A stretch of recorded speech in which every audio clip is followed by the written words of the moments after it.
Firman Tuhan akan disampaikan oleh Evangelis Luis. Kami persilakan. Mari kita berdoa, Bapak Ibu. Bapa, kami mengucap syukur untuk pagi hari ini dalam persekutuan yang indah. Kami berdoa Tuhan, kiranya waktu yang ada kami dapat sungguh-sungguh belajar kebenaran firman-Mu, dan apapun yang kami dengar Tuhan, sehingga dapat tertanam dalam hati kami, dalam pikiran kami, dan kami sungguh-sungguh percaya akan Engkau dan segala sesuatu yang Kau perbuat dalam hidup kami. Kami serahkan waktu pemberitaan firman Tuhan ini semuanya dalam nama Tuhan Yesus, dan kami berdoa. Amin. Shalom Bapak Ibu yang terkasih. Puji Tuhan, hari ini kita bisa bersama untuk bersekutu. Saya sangat sungguh mengucap syukur ada kesempatan untuk dapat sharing firman Tuhan di tempat ini bersama dengan Bapak Ibu semuanya. Dan hari ini yang akan kita renungkan, kita akan renungkan firman Tuhan dari Hakim-Hakim pasal yang ketiga. Hakim-Hakim pasal yang ketiga, Bapak Ibu, ayat 1 sampai dengan ayat yang ke-6. Hakim-Hakim pasal yang ketiga ayat 1 sampai dengan ayat yang ke-6. Tapi saya akan membacakannya di ayat pertama terlebih dahulu. Nanti kita akan baca secara bertahap, dan kita akan bahas secara bertahap firman Tuhan ini. Sudah ketemu, saya akan membacakannya. Bapak Ibu perhatikan dalam Alkitab masing-masing. Bangsa-bangsa asli yang dibiarkan tinggal di Kanaan, inilah bangsa-bangsa yang dibiarkan Tuhan tinggal untuk mencobai orang Israel itu dengan perantaraan mereka, yakni semua orang Israel yang tidak mengenal perang Kanaan. Nah, Bapak Ibu yang terkasih, kalau kita lihat di sini, kita melihat bagaimana Tuhan membiarkan ada bangsa asli yang tinggal. Tapi sebelum masuk ke situ, kita harus tahu dulu Bapak Ibu bagaimana dalam hidup ini ya Tuhan pasti melatih kita dalam berbagai hal. Kita pun sebagai manusia tentunya perlu berlatih untuk menjadi seorang yang matang, menjadi orang yang siap melakukan keahliannya, maka orang itu akan berlatih. Lalu pelatihan Tuhan kepada kita ini melalui apa? Kalau kita melihat dalam beberapa waktu ini ataupun dalam setiap harinya kita pasti ada mempertanyakan beberapa hal ini. Yang pertama adalah mengapa kok Tuhan memberikan masalah kepada kita? Ini tentunya pertanyaan yang sangat-sangat sering diungkapkan, terutama ketika saya melayani dalam gereja ini. Ada waktu-waktu tertentu bagaimana jemaat datang untuk sharing dengan saya, dan mereka men-sharingkan masalah.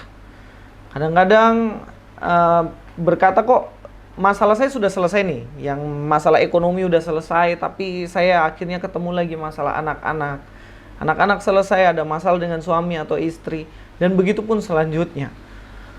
Dan pertanyaan selanjutnya juga yang sering kita tanyakan kan sekarang, apalagi dalam kondisi-kondisi yang banyak sekali sakit ini, pertanyaannya adalah mengapa kok virus corona tidak hilang-hilang? Bahkan di sekolah kami Bapak Ibu, baru masuk kami selama 1 bulan kurang lebih, belum sampai, malahan 1 bulan belum sampai, tapi minggu lalu harus sudah diumumkan pemerintah, dan kami juga akhirnya mengambil keputusan untuk belajar dari rumah lagi karena ini. Dan terus terang nggak tahu kalau di Jakarta atau bagaimana, di sini sendiri orang tua banyak yang komplain sebenarnya. Aduh Mister, Pak Luis, ini sudah capek juga ini anak-anak ini online terus, bosan mereka, katanya seperti itu. Tapi bagaimana juga, masalah tentang virus corona ini pun belum kunjung selesai sampai sekarang. Yang mulai dari virus corona, Delta, dan sampai akhirnya ada Omikron.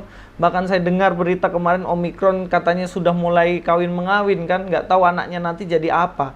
Saya nggak ngerti lagi, tapi semakin banyak varian. Belum lagi kalau ada pertanyaan, mengapa kok Tuhan menempatkan orang-orang yang menyebalkan di sekitar kita? Ini hal-hal yang sering kali saya dengar juga dari teman-teman kerja. Kok saya dapat partnernya yang ini sih? Orangnya suka begini, dan akhirnya membuat saya kesal dan lain-lain. Nah, pertanyaan-pertanyaan ini Bapak Ibu, kalau kita lihat sebenarnya tujuannya apa sih Tuhan kok menaruh masalah, Tuhan menaruh pergumulan dalam hidup kita, dan Tuhan kok menaruh orang-orang yang kita tidak kehendaki. Atau sebenarnya kita harus tempatkan dengan orang-orang yang mungkin tidak seperti apa yang kita mau. Nah, jawabannya sebenarnya jelas ada di dalam kitab Hakim-Hakim yang tadi. Mari kita akan bahas dalam kitab Hakim-Hakim ini, Ibu. Dalam Hakim-Hakim 3 ayat 1 yang ke A ya, dikatakan di sini, inilah bangsa-bangsa yang dibiarkan Tuhan tinggal. Nah, mengenai kata dibiarkan berarti di sini saya lebih cenderung mengerti ayat ini sebagai kesengajaan. Kesengajaan Tuhan dibiarkan berarti dengan sengaja Tuhan memang menaruh bangsa-bangsa untuk tinggal di situ. Walaupun ini sebenarnya kalau kita mengacu kepada perintah Tuhan yang sebelumnya bisa jadi seperti seakan-akan bertentangan ya, padahal sebenarnya tidak. Dikatakan di sini dalam Ulangan 20 ayat 16 sampai 17, tetapi dari kota-kota bangsa-bangsa itu yang diberikan Tuhan Allahmu kepadamu menjadi milik pusakamu, janganlah kau biarkan hidup apapun yang bernafas. Bahkan dikatakan ayat 17, melainkan kau tumpas sama sekali. Orang Het, orang Amori, dan selanjutnya. Nah, di sini Tuhan memerintahkan sebenarnya pada waktu itu memerintahkan pada Musa dan memerintahkan juga kepada Yosua untuk menghabisi semua orang yang ada di Kanaan. Suku-suku ini harus habis. Memang tujuannya Tuhan adalah supaya mereka tidak membawa bangsa Israel memberontak kepada Tuhan. Tetapi ya kita tahu sendiri, Yosua meninggalkan cacat dalam pelayanannya, dalam arti menyisakan bangsa ini. Karena mungkin alasannya dia sudah mengikat perjanjian, mungkin juga tidak selesai ditumpah semuanya. Tetapi pada akhirnya terjadilah. Walaupun itu sebenarnya bukan kehendak Tuhan mereka ada di situ, tetapi pada akhirnya Tuhan pakai itu. Kalau kita lihat di sini, Tuhan pada akhirnya sudahlah, biarkan aja mereka ada di sekitar bangsa Israel. Karena memang nggak ditumpah semua sama Yosua. Dan hal inilah yang kita lihat di Hakim-Hakim pasal yang ketiga, ayat yang ketiga dikatakan, yang tinggal ialah kelima raja kota orang Filistin, dan semua orang Kanaan, orang Sidon, orang Hewi yang mendiami pegunungan Libanon, dari gunung Baal Hermon sampai ke jalan yang menuju ke Hamat. Kalau kita lihat di sini kan orang-orang ini adalah orang-orang yang harusnya ditumpas di dalam Ulangan 20 16 sampai 17. Tetapi pada akhirnya Tuhan membiarkan itu karena memang Yosua nggak menyelesaikan itu dengan baik dan akhirnya dibiarkan saja. Masalah yang harusnya nggak ada tapi pada akhirnya memang harus ada. Nah, ini pergumulan yang dialami oleh pada zaman Hakim-Hakim ketika Yosua sudah masuk ke tanah Kanaan dan Yosua meninggal, menyisakan keturunan-keturunannya, dan pada akhirnya ini dipakai Tuhan. Ternyata ada tujuannya, Bapak Ibu. Ada tujuan kenapa kok bangsa ini dibiarkan tinggal. Kalau kita masuk ke dalam Hakim-Hakim pasal 3 ayat 1a, sebenarnya sudah dijelaskan situ. Saya memberikan di situ poin di mana Tuhan menguji bangsa Israel taat atau tidak kepada Tuhan. Ini yang kita juga harus pahami. Bagaimana dikatakan Hakim-Hakim 3 ayat 1a. Inilah bangsa-bangsa yang dibiarkan Tuhan tinggal untuk mencobai orang Israel. Itu dengan perantara mereka. Nah, kata yang menarik adalah kata perantara mereka. Ternyata Tuhan memakai bangsa yang tidak mengenal Tuhan. Melalui perantara mereka dipakai Tuhan untuk mencobai orang Israel. Nah, mencobai dalam arti ini kan kita memahami bagaimana menguji ya. Lebih kepada menguji. Membiarkan ada mungkin supaya melihat nih, Israel sebenarnya bangsa ini taat apa enggak sama saya. Ketika digoda sama mereka, ketika mereka itu memasang jerat kepada bangsa Israel, mereka ini taat apa enggak sebenarnya kepadaku. Jadi ternyata Ibu kalau kita melihat bagaimana ada orang-orang yang dibiarkan tinggal di antara kita yang tidak sesuai dengan apa yang kita mau, tidak sesuai dengan apa yang istilahnya dikatakan di sini, tidak sesuai dengan yang harusnya mereka gaul dan lain-lain, akhirnya mereka dipakai untuk mencobai. Nah, inilah yang kita lihat ya di dalam Hakim-Hakim 3 ayat 4 juga.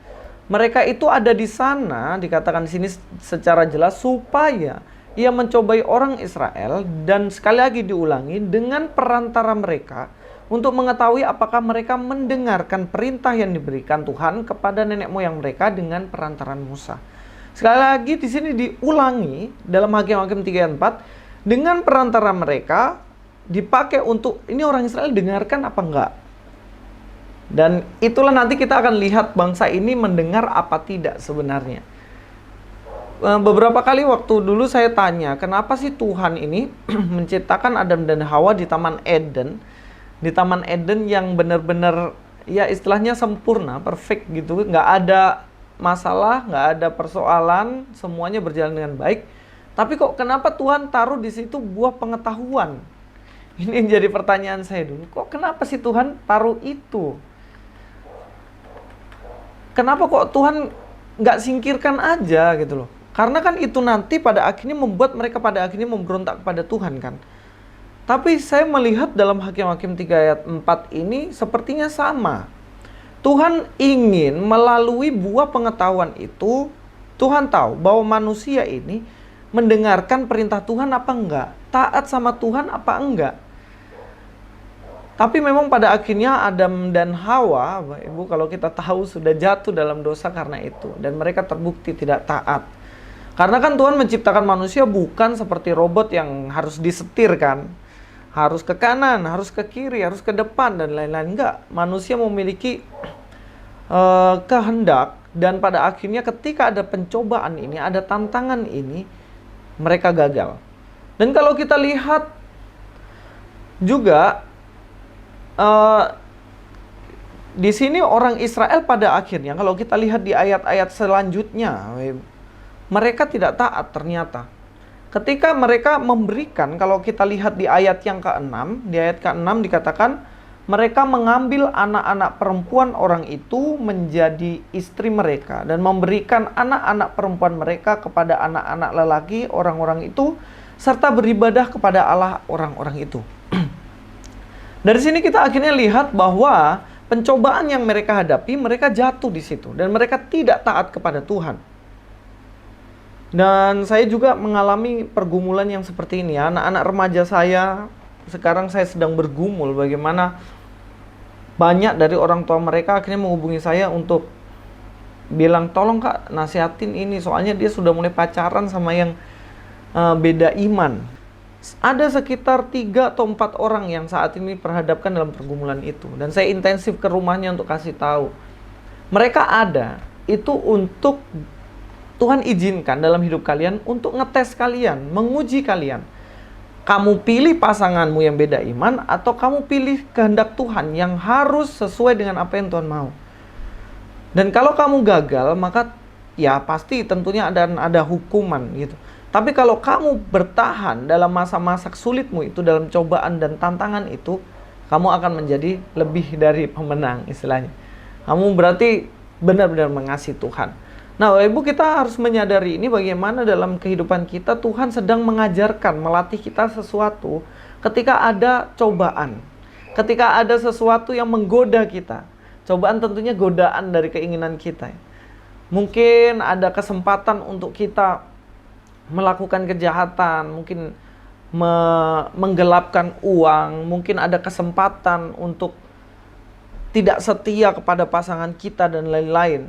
Itu Tuhan izinkan terjadi, ada untuk membuat kita, saya harus melakukan apa yang Tuhan mau, bukan jatuh ke dalamnya.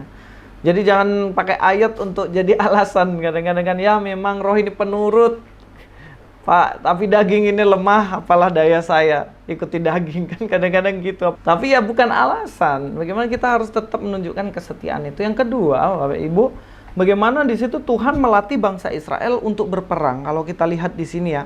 Kalau tadi kan Tuhan ada bangsa itu untuk mengetes kita, apakah kita ini tahan uji apa enggak. Yang kedua, ternyata mereka ada untuk melatih kita juga. Dalam Hakim-Hakim pasal 3 ayat 2 dikatakan, maksudnya hanyalah supaya keturunan-keturunan orang Israel yang tidak mengenal perang, yang sudah-sudah dilatih untuk berperang oleh Tuhan. Nah, kita tahu bagaimana bangsa Israel waktu itu angkatan yang pernah melakukan perang, itu sudah mati semuanya. Yosua dan angkatannya sudah dimakamkan, sudah selesai, dan bangkitlah angkatan yang benar-benar tidak mengenal Tuhan, tidak mengenal perang. Kalau kita lihat konteksnya di pasal yang pertama. Tapi ternyata bangsa ini ada, dibiarkan Tuhan, bangsa di luar Tuhan ini ada, dipakai untuk melatih bangsa Israel untuk berperang.